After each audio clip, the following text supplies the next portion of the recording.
Happy day after Thanksgiving, friends. I'm kind of glad no one joined the Zoom class because I've already been in and out of starting this a few times. I am so scattered these days. I'm also not really helping the situation by having a little bit of sugar and caffeine and things like that that I don't always have that set me off. But so that's where I'm at. I put that out there solely so you know if I'm a little scattered. Yep, you betcha. I am. You're right. You are sensing that. Um, for today's meditation, I'd like to do a visualization. It's the day after Thanksgiving. And however we feel, right, whether we overate, overdrank, whatever we did yesterday, we're being kind, compassionate, and gentle on ourselves and still extremely grateful. Even the day after Thanksgiving, it's not just a one-day situation, people. I published this on my Instagram. It's a Rumi quote: wear gratitude like a cloak, and it will feed every corner of your life. Rumi, if you don't know him, he is a Sufi poet. Amazing things come from the Middle East. He's not even Christian, and he's one of the wisest people I know on spirituality and finding happiness. And so I want to do a visualization. I'm kind of making it up as I go. So you guys will be my guinea pigs. But I come from the fantasy, sci-fi kind of fiction world is where I grew up and where my mind went. I love imagination. I love visualization. And then to now read all the neuroscience behind how good it is for our brain and helping our brain stay more plastic, right? That's called neuroplasticity. So why not? What do you have to lose? But get your kind of little fantasy mind on. I don't know. When I think of cloak, that's what I think of. Maybe you think of something else, right? But that can still be kings and queens and peasants and whatever that is. And, you know, today's day and age, there are probably still people who wear cloaks and capes. So sit up nice and tall. The first thing I'd like to do is become a little more embodied, right? In the present, in this body, the one you have here today. So tune into the chest. Notice the rise and the fall of the chest.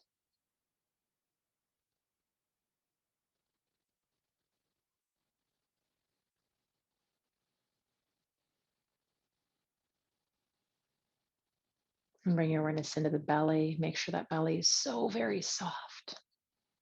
And notice the rise and the fall of the belly.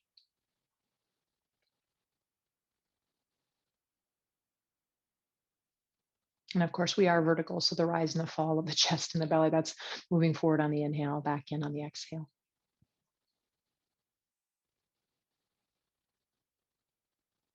And if you're horizontal, it's up to the ceiling.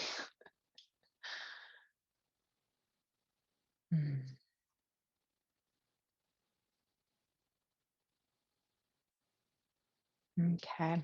So just by nature of bringing our awareness to our breath, we've already begun the process of releasing some tension in the body. But, you know, I like to give a second scan on it just to kind of double check. And, you know, if there's still areas I'm holding, can I release those areas?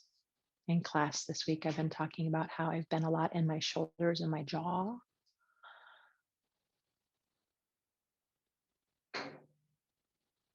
If you've been feeling that kind of mobile, changeable, dry energy, right?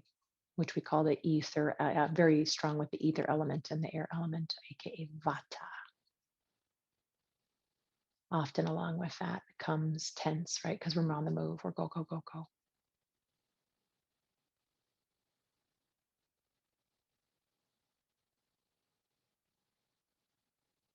So, what does your cloak look like? What color is it? What material is it made out of? Does it have an edging on it? Does it have a hood? Is there a clasp? It's not on you yet. You can be holding it, or maybe it's sitting on something in front of you and you're just noticing it and seeing it.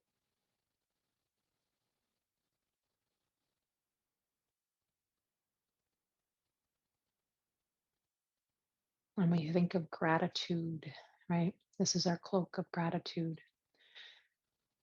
So does that then mm, elicit, maybe the word is, any additional imagery around that cloak for you?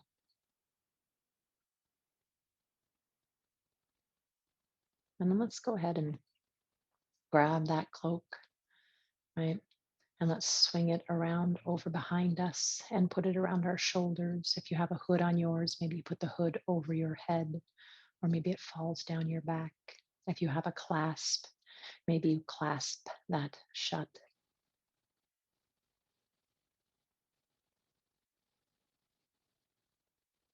But that cloak has a particular weight to it. And I don't know if any of you have worked with weighted blankets, right? It's not so heavy, it pulls me down, but it does have enough weight that it envelops me and it makes me feel grounded and safe. So let that wash over you.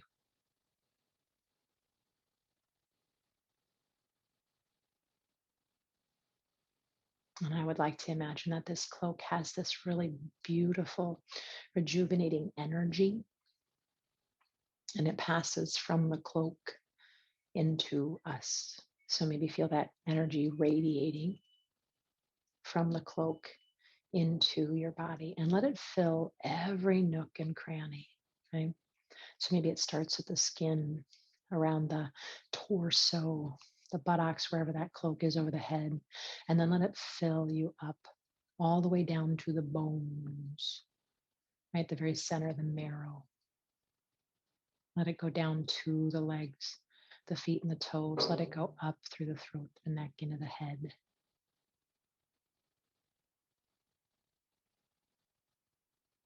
And just like us, this cloak has an electromagnetic field that's about an arm's distance from our body to the front, to the sides, back, on top of us, underneath us.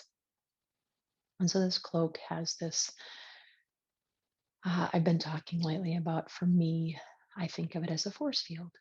But again, I've shared I come from fantasy and sci-fi. Those are my jams, right? So maybe yours is slightly different. If you were to have your own imagery around this, you can use mine, please do. Awesome sauce, right? But if you have your own image that starts to come into your brain, like that's what this is about, take that image and feed it. Just like this gratitude cloak feeds every corner of our body, right? It comes out from our body, this energy around us.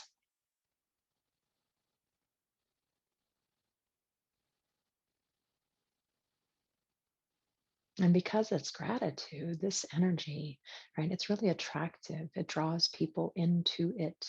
Because when we look at other people, we see them with kindness, we see them with compassion. We also see ourselves that way.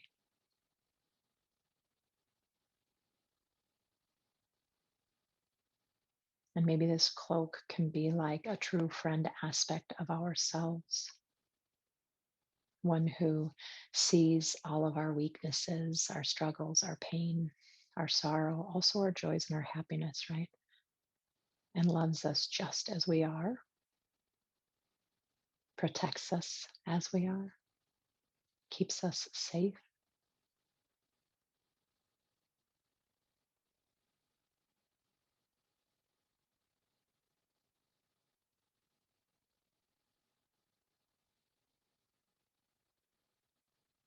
but also allows us to be grateful and to express that outwardly so that our highest vibration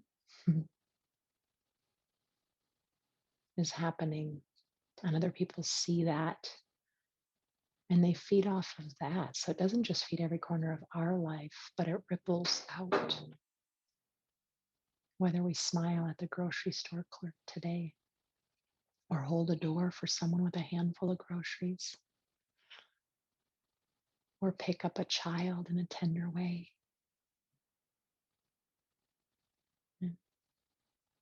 Whatever that tenderness is, that gratitude for all the people in our community, even the ones that frustrate us.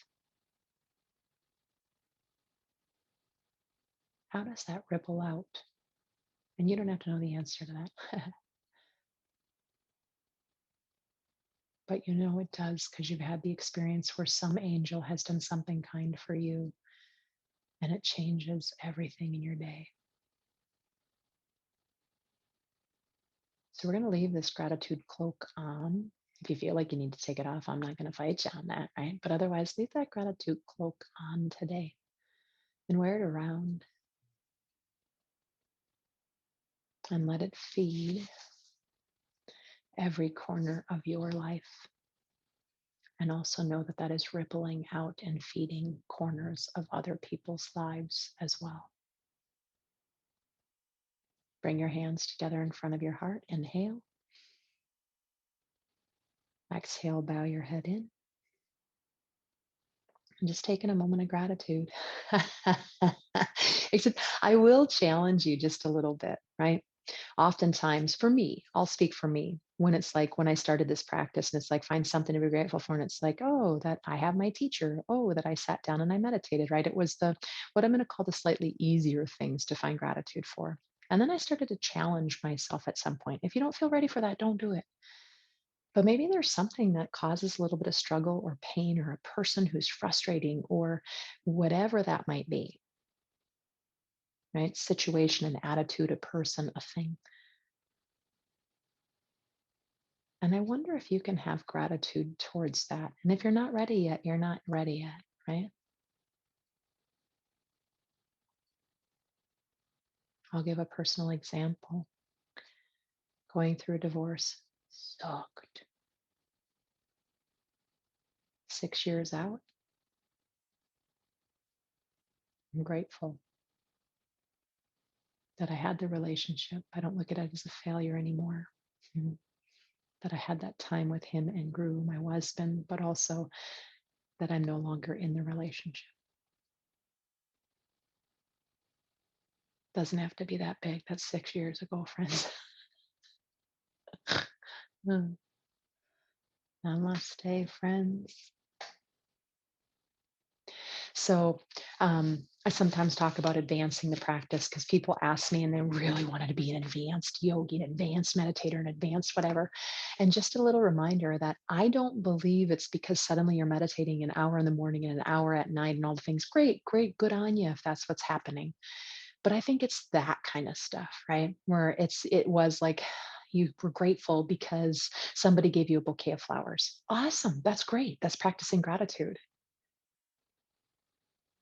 But when we can start to advance to the point where there's something that maybe you wouldn't think you would be grateful for, or that was a challenge or a struggle. And when we can start to see, oh, those help me grow. Oh, like whatever that is for you. And don't tackle too big of ones. And if there's trauma involved, don't go in there without help. Right? I am grateful for all of you. I love you.